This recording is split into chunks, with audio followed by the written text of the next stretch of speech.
Okay, now we're talking about projectile motion, and projectile motion is a type of two-dimensional motion.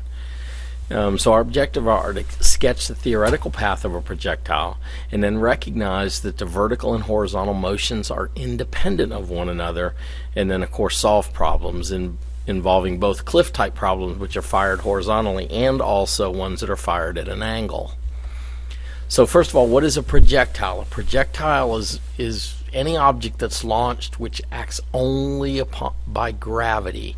We're going to ignore air resistance in this course, although theoretically we'll talk about what air resistance does.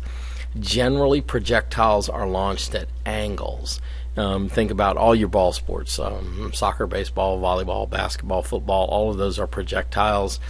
A snowboarder going off a ramp, a jump is a projectile. A basketball player going to try and dunk is a projectile. A long jumper is a projectile. Things like rockets and helicopters and airplanes are not projectiles because they have some additional force causing them to move. So the path of a projectile is called a trajectory, and then once launched at an angle, it will move in a parabolic arc. How skinny it is depends on what angle you launched it at. So you see the familiar arc that we see in so many of our different things being launched up in the air. Just go to the water fountain, you see the exact same arc. Key thing to understand is since it's only being affected by gravity, it loses speed at the same rate going up as it gains speed when it's coming down, so therefore the time to the top equals the time to the bottom. So in other words, if it takes 2 seconds to get up, it takes 2 seconds to get back down. 3 seconds up, 3 seconds down, 4 seconds up, 4 seconds down. The fact that it's symmetric will help us solve a lot of the problems. And the velocity at the start and the velocity at the finish will be the same. So at point A and point E, they have the same velocity once they're launched and before they hit the ground, of course. So they'll have the same speed. B and D would also have the same speed, although they'd obviously be pointing in different directions.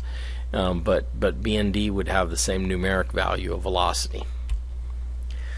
So projectiles launched at angles have motion in two dimensions. Vertical is influenced by gravity, so that's just like free fall. So we solve it just like we would solve any free fall problem.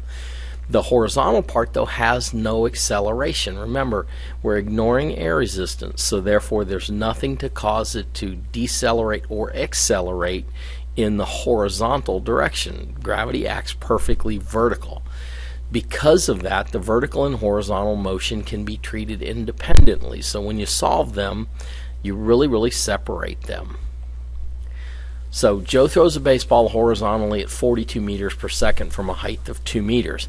How far will the ball travel before it hits the ground? So let's kind of learn a little bit more by doing an example problem. So first of all, we'll sketch a little picture of what's going on when Joe throws it. We know that is 2 meters. Now it's sometimes helpful to write that as y. It is a displacement, so you're equally correct if you write delta x. But I think sometimes it helps to separate y for y values and x for x values. We're looking for delta x. So now let's list the stuff that we have that's not on that drawing. First of all, I'm going to consider down to be positive. So therefore my acceleration is going to also be positive since it's acting down. The ball's falling down, so in all the cases I'm going to treat everything going down as positive. Now the speed in the x direction, it's important to treat the x and the y independently of one another. V in the x is 42 meters per second. The reason for that is the v in the x direction is going to stay the same the whole time. There's nothing to make it change. The a in the x is 0 because we're ignoring air resistance. Now the initial speed in the y direction, well, since he threw the ball perfectly horizontal, it's like we're dropping a ball. The initial speed in the y direction is 0. Now you only encounter that if you're doing something that's launched perfectly horizontal.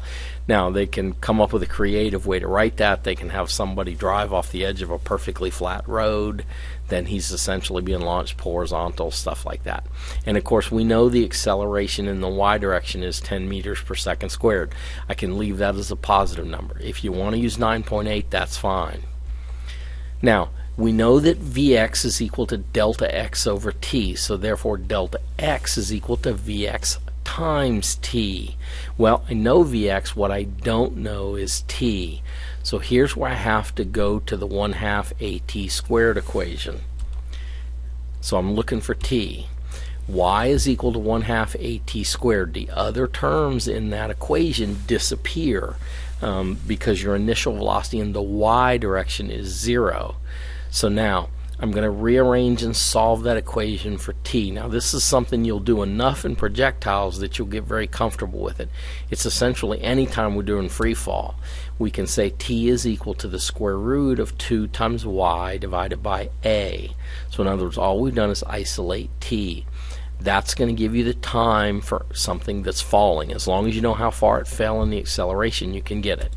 So 2 times y is 2 meters times 10 meters per second squared. The square root of that is 0.63 seconds.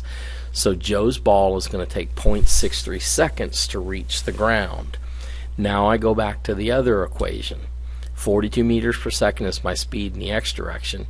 It takes 0.63 seconds to reach the ground, so it's going to cover 26.6 meters. And that's your answer.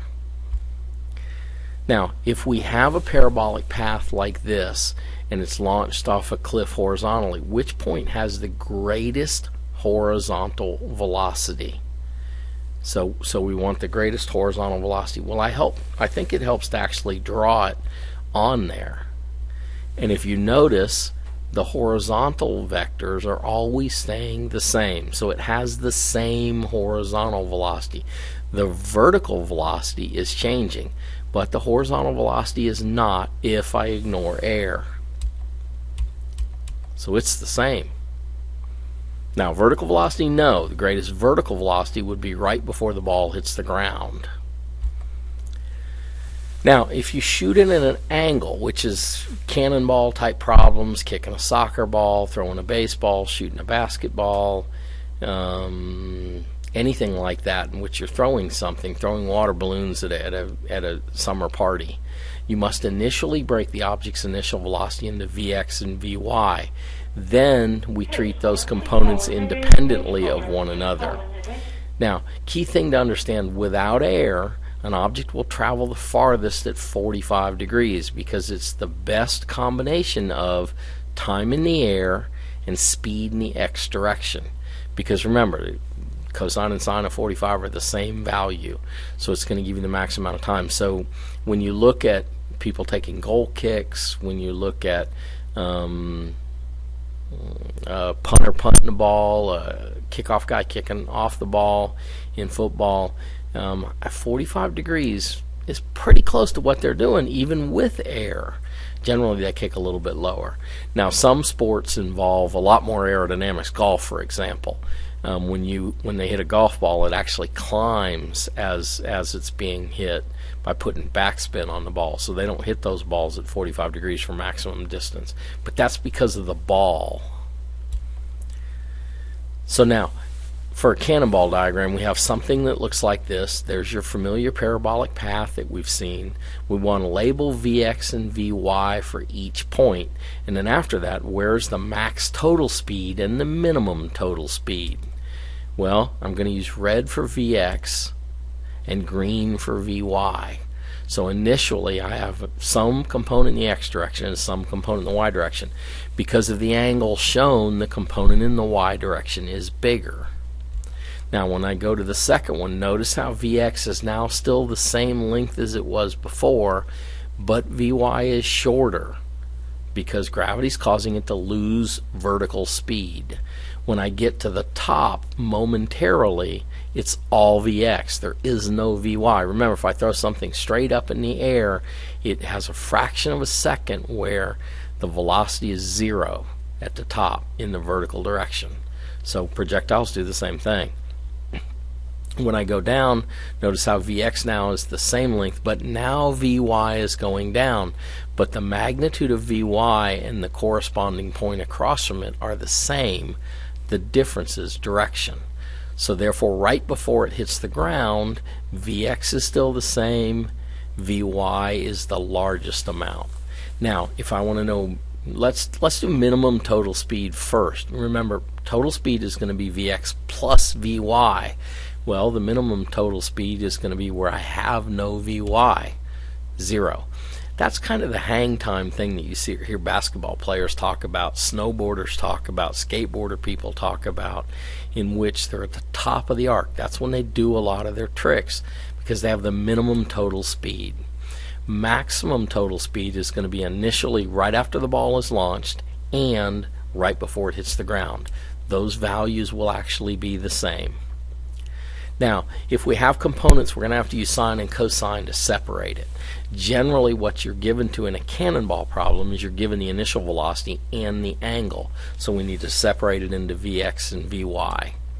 So that's your V, that's your angle theta. And generally, those two things are given to you. Vx is that side. It's the x projection of V. It's the x component of V.